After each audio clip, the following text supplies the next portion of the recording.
Val McDermid is one of Britain's most successful crime writers. She's written almost 30 books, though she didn't start until relatively late in life. She was for many years a reporter on tabloid newspapers. Her latest book, Cross and Burn, is the 8th to feature two of her regular characters, the psychological profiler Tony Hill and his friend, the detective Carol Jordan, familiar to viewers of ITV's adaptations of her books, Wire in the Blood.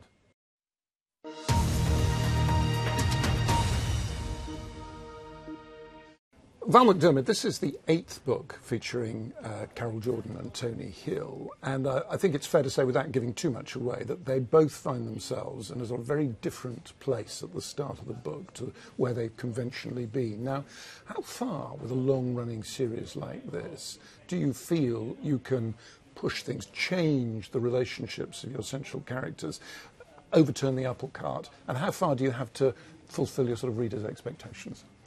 Well, to be honest, I never think about my readers' expectations when I'm actually writing the book.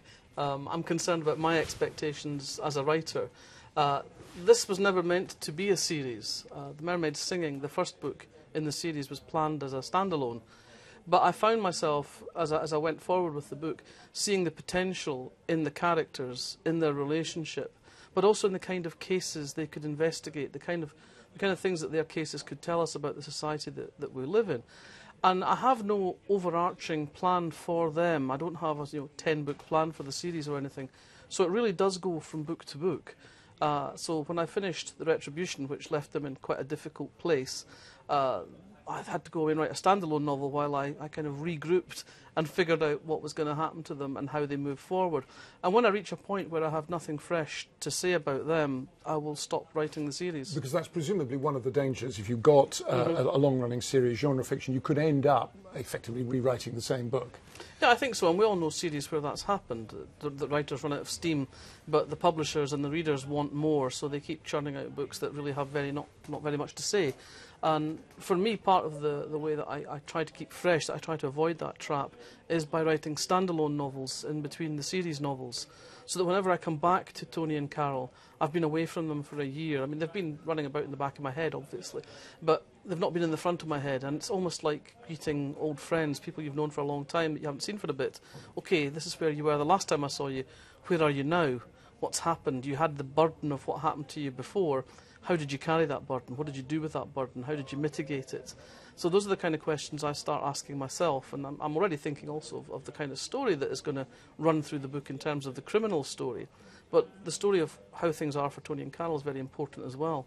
Now, it doesn't give away many secrets to say that there's a serial killer in this book, and a number of women are murdered horribly. And it's something that you get asked from time to time. The justification for some really pretty graphic descriptions in your novels, this one in particular, of violence against women. You're using violence, you're using grotesque violence as a source of entertainment. What is the justification for that?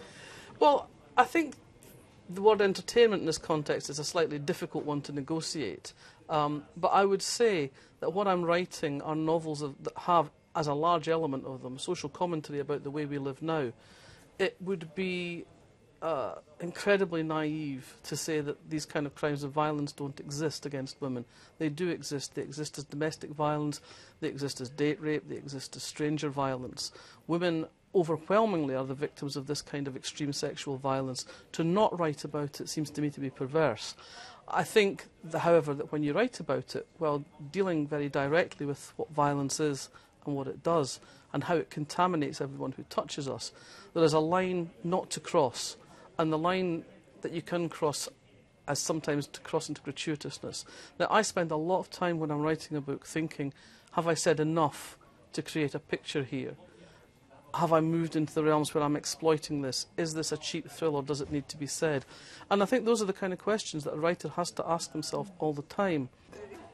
One of the things that's important in this book is high technology, when it comes the use of technology in helping the police to solve crimes. And so you've got DNA, CCTV, bus cameras. That's the first novel I've read in which bus cameras are a sort of important plot device.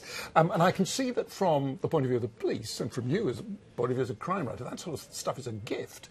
As a citizen, are you alarmed by the intrusiveness of the state and its agents?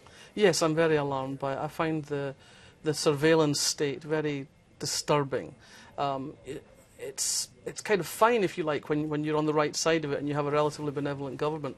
But we have set in place all the tools that a non-benevolent government could use to really clamp down on society in ways that none of us, I think, would particularly enjoy. One of the accusations laid at today's tabloid journalists, of course, is that they pay for information, and sometimes they pay corruptly. They pay people like police officers, and that's criminal behaviour. Now, is that something that you recognise from your days as a tabloid journalist? Not paying police officers. We would pay for a tip. People would bring us a tip, and sometimes you knew that it was coming indirectly from a police officer. You'd be paying their wife, but it was 50 quid, you know, it wasn't thousands of pounds. Mostly it was you took a police officer for a drink, and you built up a contact, and you went to them, and if they could help you, they did.